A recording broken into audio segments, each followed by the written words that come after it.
ये लोग मुस्लिम को बताने लगा कि तुम मेरे पूर्व जन्म में मेरा भाई था। उसमें लिखा अल्लाह उपनिषद में कि अकबर पूर्व जन्म में ब्राह्मण था। सब एक्सेप्ट कर रहे हैं, इनके जितने भी इतिहासकार हैं, इनके जितने भी बाप दादाएं हैं, वो सब एक्सेप्ट कर रहे हैं कि आप मुझे रिहा कर दीजिए, मैं अंग्रेज का कट्टर समर्थक रहूंगा, मैं अंग्रेज का वफादार हूं, मेरी नया जिंदगी होगा, जैसा आप चाहे वैसा हुकूमत कीजिए। कि जितने भी अपर कास्ट हैं, ब्राह्मण क्षत्रिय वैश्य, उनके डीएनए साउथ मध्य एशिया, यानी कि मध्य एशिया के एक यूरेशिया देश है, उससे डीएनए मिलता है। जितने भी ब्राह्मण हैं, जितने भी क्षत्रिय हैं, हम लोग विदेश से आए हुए लोग हैं। खुद बोले, खुद लिखे हैं, खुद लिखे हैं डिस्कवरी ऑफ इंडिया। हम कहते हैं उन जाहिलों को पढ़ना चाहिए डिस्कवरी ऑफ इंडिया। इस वक्त हम समस्तीपुर में हूं और इस वक्त हम समस्तीपुर में हैं और हमारे साथ सोशल एक्टिविस्ट ब्रजमोहन गौतम जी हैं। हम लोग बात करने वाले हैं कि भारत में रहने वाले कौन से लोग विदेशी हैं। सबसे पहले तो स्वागत। आपको भी स्वागत है और आपके दर्शक जितने भी हैं, हमारे तरफ से तहे दिल से आभार प्रकट करता हूं। और आपने बहुत अच्छा अपने शुरुआत किया कि कौन देशी है कौन विदेशी है। और काली सेना के जो संस्थापक हैं, वो भारत में जितने भी दलित हैं उनको विदेशी कह रहे हैं। देखिए, इसी चीज़ को हम बता रहे हैं कि एक गांव में कहावत होता है, उल्टे चुर कोतवाल के डांटे, अरनी दुसलक बरनी का। मतलब ये है कि जो विदेशी लोग हैं, वो हमें इस देश के मूल निवासी को विदेशी कहते हैं।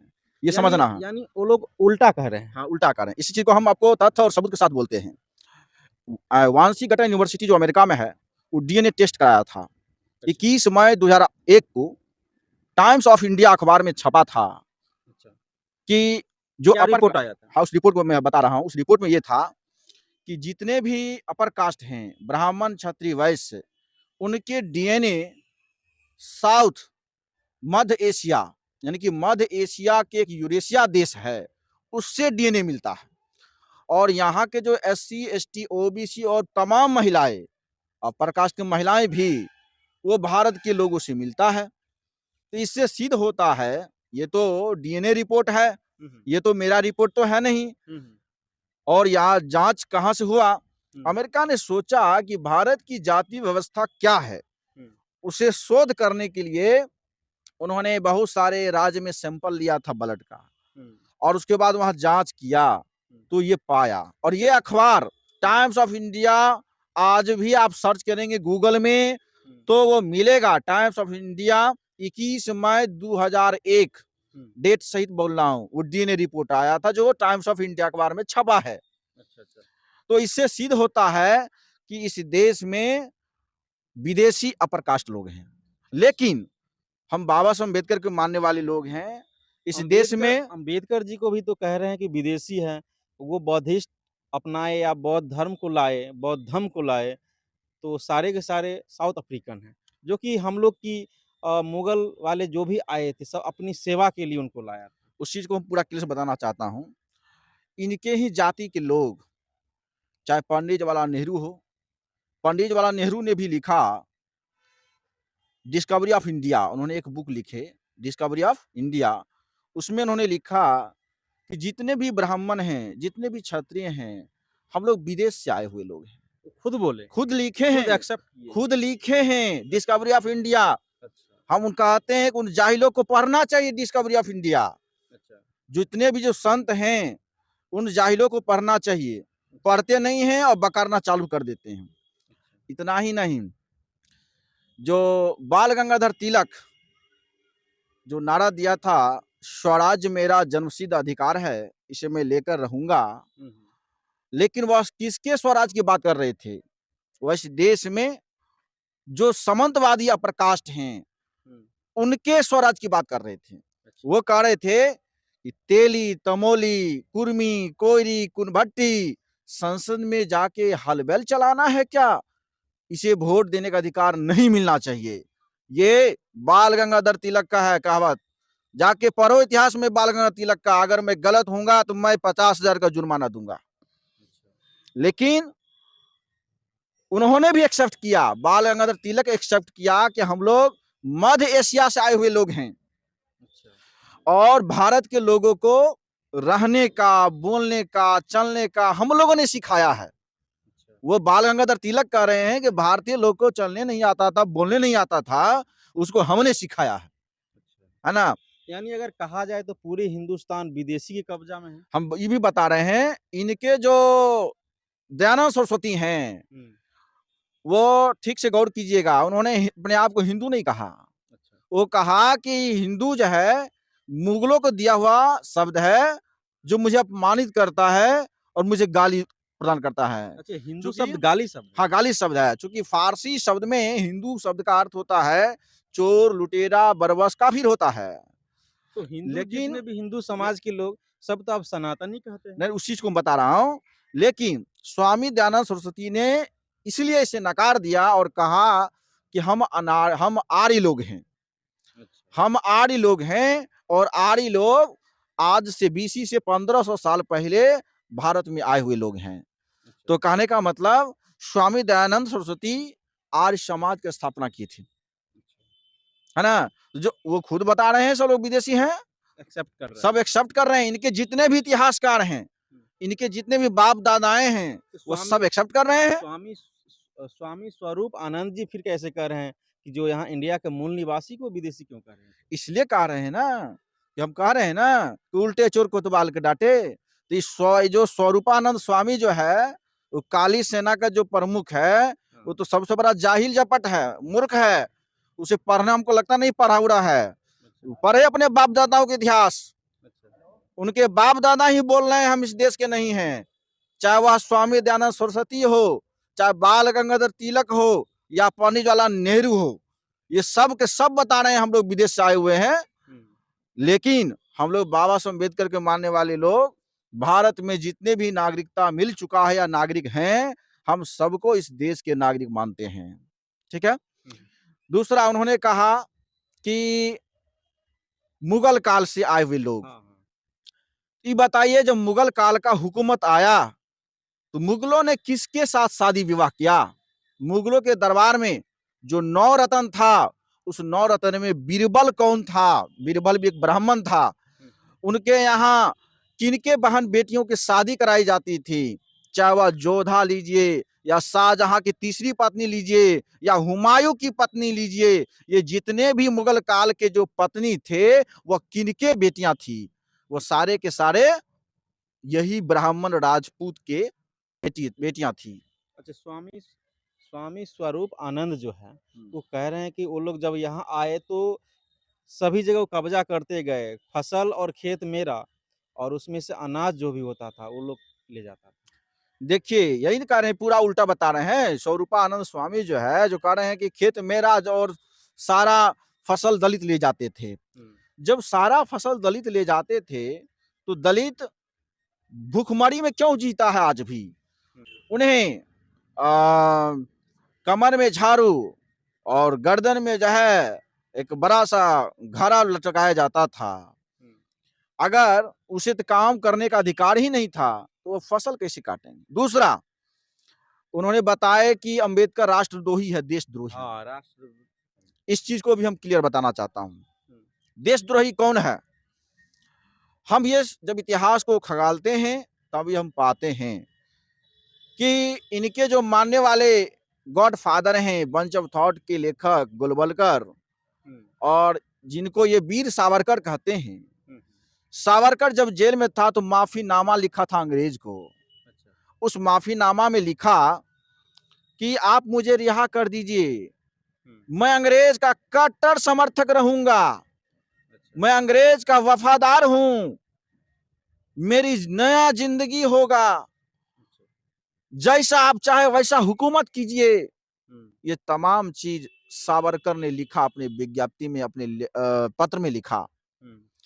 तो बताइए, जो पत्र में इस बात को लिखे कि आप मुझे रिहा कीजिए और हम अंग्रेज के कट्टर समर्थक रहेंगे, तो अंग्रेज के दलाली कौन कर रहा था? ये सावरकर जैसे लोग। दूसरा, त्रावणकोर का राजा ब्राह्मण समाज के थे। जब टीपू सुल्तान अंग्रेजों के साथ युद्ध कर रहे थे, तो त्रावणकोर का राजा अंग्रेजों के साथ दिया था लड़ने के लिए, जबकि वो इंडिया में थे। जबकि वो इंडिया में थे। त्रावणकोर का राजा अंग्रेजों के साथ मिलकर टिप्पू सुल्तान को हराया था। तो बताइए देश के गद्दार कौन है? इसका मतलब यही लोग अंग्रेज को भी तो नहीं बुलाया था इंडिया में? यही लोग बता रहे हैं ना। जब अंग्रेज आया तो अंग्रेज के साथ दलाली करने लगे, जब मुगल आया तो मुगल के साथ जगह दलाली करने लगे, यहाँ तक कि इनके जो धर्म शास्त्र हैं उसमें एक अल्लाह उपनिषद लिखा गया है। अल्लाह उपनिषद, उस अल्लाह उपनिषद में क्या है? अल्लाह अल्लाह उपनिषद किसका नाम है? क्या चीज़ है वो? अल्लाह उपनिषद जिस प्रकार उपनिषद है ना, बहुत सारा उपनिषद है, वेद पुराण उपनिषद है ना, हुँ। उसी उपनिषद में एक अल्लाह उपनिषद आता है। ये तो मुस्लिम में आना चाहिए अल्लाह। वही बता रहे हैं ना, ये लोग मुस्लिम को बताने लगा कि तुम मेरे पूर्व जन्म में मेरा भाई था। उसमें लिखा अल्लाह उपनिषद में कि अकबर पूर्व जन्म में ब्राह्मण था। अच्छा। यही लोग लिखने वाले हैं। अच्छा, इसलिए अभी जितने भी हिंदू अपने आप को कहते हैं, वो मुस्लिम को दामाद बनाते हैं। हाँ, सब देखिए, सब दरबार में हम बताए ना, अकबर से लेकर शाहजहां से लेकर हुमायूं तक सबका दूसरी तीसरी पत्नी वही सब है। अच्छा। आप देखिए, तो कहने का मतलब उस समय मुगलों के साथ शादी यही किए, बेटी रोटी के संबंध यही किए। और आज जब इस देश में बहुजन राज स्थापित आने वाला है और बहुजन राज कहीं न कहीं कुछ राज्यों में होने लगा है, तो आज हिंदू मुस्लिम मुसलमान की चाशनी हमें छेड़ कर हमारे लोगों में बांटने की कोशिश करता है। स्वामी स्वरूप आनंद जी जो हैं, वो बोल रहे हैं कि सबसे पुराना धर्म सनातन धर्म है, सबसे पुराना और अभी तक, और बाकी जितने भी हैं, सभी के सभी मज़हब हैं। देखिए, ये जो कह रहे हैं सनातन, सनातन शब्द हिंदू धर्म के किसी की वेद ग्रंथ में नहीं लिखा गया है, ना हिंदू शब्द मिला है।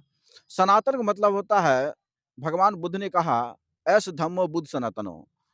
मतलब ये सनातन शब्द पाली भाषा में दिया गया है और सनातन का अर्थ होता है जो प्रकृति को मानने वाला है, जो विज्ञान में आस्था, विज्ञान के प्रति अपना आस्था रखता है और जो सही गलत का फैसला करता है, जो शुरू से लेकर और अंत तक अस्थायित्व रहेगा, उसी को सनातन कहा गया है। अच्छा, तो ये तो कहीं से सनातन धर्म या हिंदू धर्म जिसको कहा जाता है, हुँ, बनाया हुआ सब जो भी है, हुँ, तो इसमें तो कहीं मिला नहीं, विज्ञान तो है ही नहीं हिंदू ना सनातन, हुँ। इसमें तो मंदिर, मस्जिद, देवी-देवता हैं। तो इसी चीज़ को हम बता रहे हैं ना, ये सारे चीज़ को क्या किया है, जो बौद्ध धम्म में, हम तो धर्म नहीं बोलते हैं, बौद्ध को धम्म बोलते हैं, एक पंथ है। जिस धम्म में जितने भी ग्रंथ हैं, चाहे वह त्रिपिटक हो, चाहे वह अभिधम्म पिटक हो या विनय पिटक हो, उसमें से कुछ नया-नया कहानी निकाल-निकाल के इन लोगों ने एक नया-नया रचना किया। यानी और बौद्ध रचना धर्म से चुराया हुआ सनातन समझिए या हाँ, हिंदू समझिए या जितने भी मंदिर है, हुँ, मस्जिद है, एक-एक मूर्ति है, हुँ। सब कुछ बौद्ध धर्म से सब चुराया हाँ, गया है। टोटल आप चले जाइए अमरनाथ का मंदिर के नीचे अगर खुदाई होगा तो वहाँ बौद्ध निकलेगा। सोमनाथ के नीचे निकलेगा तो बौद्ध गुफा मिलेगा। ये जितने भी शंकराचार्य के जो धाम बना हुआ है सब बौद्ध गुफा और बौद्ध मंदिर पे टिका हुआ है। अच्छा, यानी हिंदू धर्म के जितने जी भी आपको एक चीज़ बताता हूँ उदाहरण के लिए, आंध्र प्रदेश में एक मंदिर है। पहले मंदिर था बौद्ध वहाँ बौद्ध विहार बन गया, बौद्ध स्थल बन गया। तो उसमें क्या था कि ये लोग जो है कोनो अयप्पन देवता बना के और उसको जो है सिंदूर से चुंदरी। चुंदरी ओढ़ा के उसको एक मूर्ति बना दिया और कहा कि ये फलना भगवान है। अच्छा, और जब यानी हाई कोर्ट का निर्देश आया तो कहा कि इस पर जाँच होना चाहिए।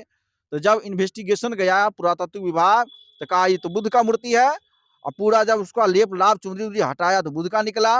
अंत में ये जो है बौद्ध धर्म के अनुयायी को वहाँ सौंपा गया। तो यही साबित करता अच्छा, है। एकाध जगह हो गया, हाँ, आप सभी जगह कह रहे हैं कि जो वहाँ खुदाई होगा हाँ। या चेक किया जाएगा तो वहाँ पे बुद्ध जी का निकलेगा। ये तो बहुत बड़ी आरोप नहीं, हम लगा बहुत रहे हैं बड़ आप। आरोप नहीं, हम सही कह रहे हैं। अच्छा। सब जगह खुदाई होना चाहिए, जितने भी जो है ये लोग जो है अभी धर्म तो के नाम पर जो धंधा करा चला अभी रहे मस्जिद हैं। मेरा कहना है क्या कि जब आप लोग अभी मस्जिद के अंदर मंदिर ढूँढ रहे हो, हुँ, जबकि संविधान ये चीज़ नहीं कहता है। संविधान अच्छा। क्या कहता है कि जिस समय जब आज़ादी हुआ, आज़ादी के बाद जब संविधान बना, तो उन्होंने इसमें लिखा गया कि अब जहाँ पर मंदिर है वहाँ मंदिर रहेगा, जहाँ पर मस्जिद है वहाँ पर मस्जिद मस्जिद रहेगा। रहेगा। लेकिन जब आप जानबूझ के मस्जिदों के अंदर मंदिर ढूँढ रहे हो और हर धर्मों में जाके तुम जाके थोप रहे हो, तो जब हमारी सरकार आएगी, तो हम उसमें भी जितने भी जो शंकराचार्य के जो 4 धाम हैं, उसको हम लोग खुदवाई कराएँगे। अच्छा, यानी आप तो बहुत ही बड़ा सवाल हुँ, सनातन धर्म पे उठा रहे हैं। हुँ, स्वामी स्वरूप आनंद जी तो कह रहे हैं कि सबसे पुराना धर्म है, तो आप इस पे सवाल क्यों उठा रहे हैं? यहाँ पे अभी देखा जाए तो चारों तरफ सनातनी ही हैं सभी लोग। हम उसी सनातन को बता रहे हैं, ये सनातन शब्द बुद्ध का दिया हुआ शब्द है। अच्छा, बार-बार कह रहे हैं असधम्मो बुद्ध सनातनो। अच्छा। ये बताइए कोई ऐसा धर्म है दुनिया में जो हर एक 15-20 साल में धर्म का नाम बदल जाएगा? पहले इसका नाम क्या था? पहले कहा था वैदिक धर्म, ठीक है? अच्छा। ये ईस्वी से पहले इसका नाम था वैदिक धर्म, हुँ, जो ये लोग बोलता है। हाँ, उस हकीकत ये है नहीं। उसके बाद फिर कहा इसका क्या नाम हुआ? फिर कहा ये ब्राह्मण धर्म। अच्छा। कहा ब्राह्मण धर्म रहेंगे तो भाई अन्य लोग आए नहीं, हमारे पास नहीं आएगा। हुँ, हुँ। तो फिर ब्राह्मण धर्म बदल के उन्होंने नाम रखा ये हिंदू धर्म। हिंदू धर्म। हुँ, अब का हिंदू शब्द पर तो हमारे बाप दादा भाई लोग ही प्रश्न उठा रहे हैं, हुँ, दयानंद सरस्वती जैसे लोग प्रश्न उठा रहे हैं। हुँ, तो अब लगता है कुछ नया करना पड़ेगा। हुँ। आज से चले जाइए 30 वर्ष पूर्व, लोग सनातन कभी यूज करता था कभी क्या? अच्छा। कभी यूज नहीं करता था। सब जगह हिंदू हिंदू बोलता था। हुँ, लेकिन जब हिंदू शब्द का अर्थ जानकारी हुआ और तब उन्होंने लोग कहा कि और नया शब्द ढूंढना पड़ेगा, तो उन्होंने सनातन शब्द ले आया।